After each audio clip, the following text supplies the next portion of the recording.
சற்று முன் கிடைக்கப்பெற்ற மிக மிக முக்கியமான செய்தி ஒன்று வெளியாகியிருக்கு.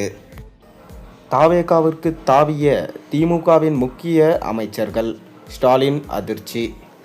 நடந்து முடிந்த சட்டமன்ற தேர்தலில் விஜய் 108 இடங்களை கைப்பற்றி தற்போது கூட்டணி கட்சிகளின் ஆதரவோட ஆட்சியை அமைச்சிருக்காரு.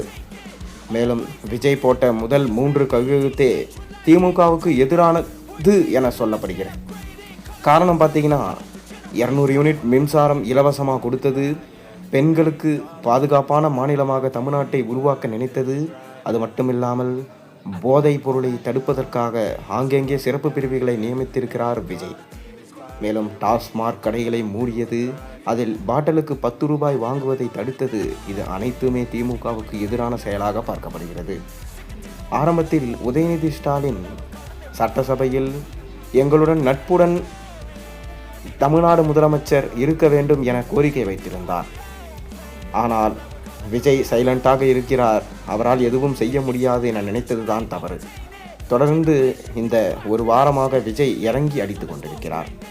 கனிமவள ஊழல்களை தடுக்க வேண்டும் என்பதற்காக தனக்கு கீழே அந்த துறைகளை எல்லாம் கொண்டு வந்திருக்கிறார். விஜய்க்கு கீழே கிட்டத்தட்ட 18 துறைகள் இருப்பதாகவும், அதனால் யாருமே இனி எந்த ஊழலும் சரி தப்பும் செய்ய முடியாது என்கின்ற விஷயம் தற்போது வெளிவந்திருக்கிறது. அது மட்டுமில்லாமல் அதிமுகவில் இருந்த சி.வி. சண்முகம் தரப்பு 25 எம்எல்ஏக்கள் விஜய்க்கு ஆதரவாக வாக்களித்திருந்தார்கள்.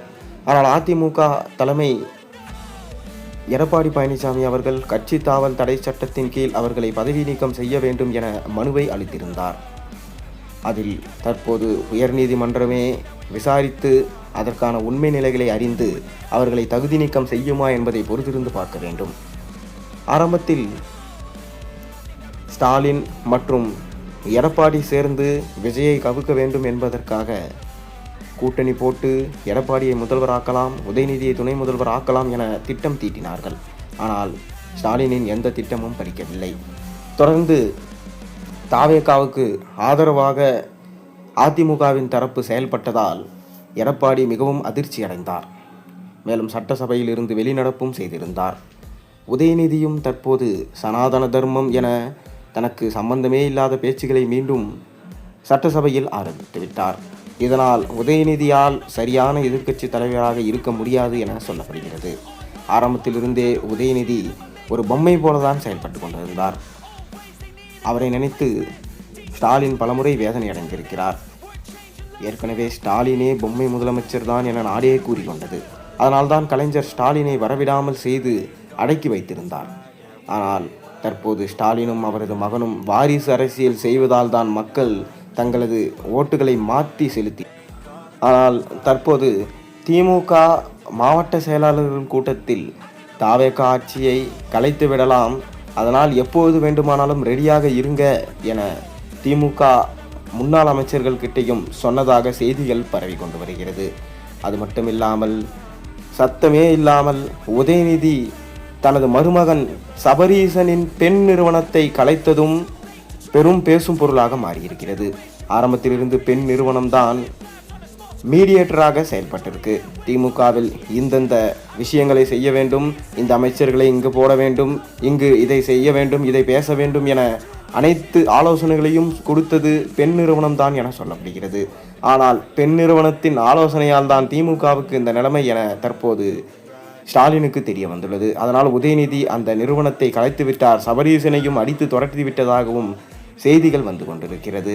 இப்படி இருக்க மீண்டும் அதிமுக மற்றும் திமுகவுக்கு பெரும் சிக்கலாக விஜய் மாறியிருக்கிறார். அதாவது உள்ளாட்சி தேர்தல் நடைபெறலாம், இன்னும் ஒரு சில மாதங்களில் உள்ளாட்சி தேர்தல் அறிவிக்கப்படலாம் என சொல்லப்படுகிறது. இனி திமுக அதிமுகவில் இருந்தால் நாம் வெற்றி பெற முடியாது, அதனால் தாவேகாவிற்கு தாவி விடலாம் என மிக முக்கியமான அமைச்சர்கள் அனைவரும் தாவேகாவிற்கு தாவி வருகிறார்களாம். மேலும் இந்த தேர்தலில் திமுக தோல்வியிலிருந்து மீண்டு வருவது எப்படி, தோல்விக்கான காரணம் என்ன என்பது பற்றி திமுக ஆலோசனை மேற்கொண்டு வருதாம். இந்த சரிவிலிருந்து மீளும் வித்தையை தற்போது முழு முனைப்பில் அமைச்சு செயல்பட்டு வராங்களாம் திமுக. ஆனால் அதிமுக நிலைமையோ ரொம்பவே பரிதாபமாக இருக்கான். அதிமுகவில் உள்ள 47 எம்எல்ஏக்கள் இரு பிரிவாக செயல்பட்டு வராங்க. எடப்பாடி பழனிசாமியின் தலைமையில் 22 எம்எல்ஏக்களும், எஸ்பி வேலுமணி தலைமையில் 25 எம்எல்ஏக்களும் செயல்பட்டு வராங்க. உண்மையில் விஜயோட அரசியல் வருகை என்பது 2 திராவிட கட்சிகளுக்கும் பெரும் சவாலை ஏற்படுத்தியிருக்கு. இப்படியான சூழலில் தான் விஜய் இரு கட்சியினருக்கும் மாபெரும் அதிர்ச்சியை கொடுத்துட்டு வராரு. சட்டசபை தேர்தலில் வீழ்ச்சி அடைந்ததோடு மட்டுமின்றி தற்போது அந்த கட்சிகளின் நிர்வாகிகள் தொடர்ந்து தாவேகாவில் சேர்க்கப்பட்டு வராங்க. அதாவது அதிமுக திமுகவிற்கு குட் பை சொல்லும் நிர்வாகிகள் எண்ணிக்கை ரொம்பவே அதிகமாக இருக்கிறதா தற்போது கணக்கு வந்திருக்கு. அதன்படி சமீபத்தில் மட்டும் பார்த்தீங்கன்னா ஈரோடு திமுக மாநில நிர்வாகி எல்லோராபாளையம் ஆர் சிவகுமார், நாமக்கல் கிழக்கு மாவட்ட பொருளாளர் AK பாலச்சந்தர், ராசிபுரம் நகராட்சியின் முன்னாள் உறுப்பினர் ராம்குமார், கேட் தங்கவேல் உள்ளிட்டவர்கள் இப்போ அதிரடியாக தாவேகாவுக்கு தாவி இருக்காங்களாம்.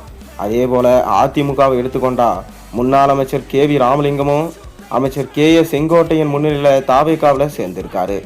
அது மட்டுமின்றி இன்று எடப்பாடி பழனிசாமியின் சொந்த மாவட்டமான சேலம் மாநகர அதிமுக MGR மன்ற இணை செயலாளர் கண்ணன், அவரது மகன் சஞ்சய் ஆகியோர் செங்கோட்டையின் முன்னிலையில் தாவேகாவில் இணைஞ்சிருக்காங்க. இது தவிர பார்த்தீங்கன்னா கொங்கு மண்டலத்தில் பல முக்கிய நிர்வாகிகளை தாவேகா நோக்கி இயக்கும் வேலையில் செங்கோட்டையன் மற்றும் அவரது ஆதரவாளர்கள் தற்போது ஈடுபட்டு வருவதாக தகவல்கள் வெளியாகியிருக்கு. இது திமுக மற்றும் அதிமுக என்று இரு திராவிட கட்சிகளையும் ரொம்பவே கவலைப்படுத்தியிருக்கு. ஆனால் இது ஒரு தொடக்கம் என கட்சி வட்டாரத்தில் தெரிவிக்கப்படுது. இன்னும் பலரும் தாவேகாவில் சேர தயாராகிட்டு வராங்க. இதனால் உள்ளாட்சி தேர்தல் நெருங்க இந்த எண்ணிக்கை அதிகரிக்கலாம் என்றும் திமுக அதிமுகவில் இருக்கிற முக்கியமான பெரிய தலைகள் ரொம்பவே அஞ்சிட்டு வராங்க.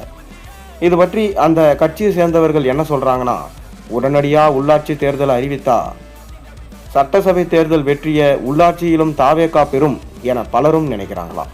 இதனால தான் திராவிட கட்சிகளில் பலர் ஆளும் கட்சியை நோக்கி நகர்கிறாங்க என புலம்பி தள்ளப்படுது.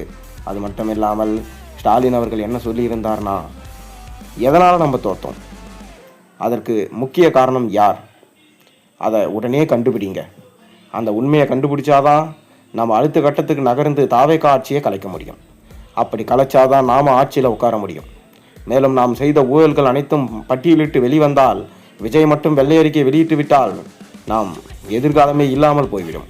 தொடர்ந்து விஜய் அவர்கள் வெற்றி பெற்றே கொண்டிருப்பார். அதிமுக போல திமுகவும் இல்லாத இடம் தெரியாமல் போகிவிடும். அதனால் உடனடியாக நாம் தீவிரமாக செயல்பட வேண்டும் என தற்போது ஸ்டாலின் அவர்கள் தனது தொண்டர்களுக்கு தெரிவித்திருக்காராம். தொடர்ந்து திமுக எழுச்சி பெற வேண்டும் என ஸ்டாலின் பேசியிருப்பது அதிர்வலைகளை ஏற்படுத்தியுள்ளது. ஆனால் விஜயின் அரசியல் நகர்வு என்பது மக்களுக்கு திருப்தி அளிக்கிறது. இது போன்ற ஒரு முதலமைச்சர் தான் வேண்டும் என அனைத்து பக்கங்களிலும் தற்போது ஒலிக்க தொடங்கிவிட்டது.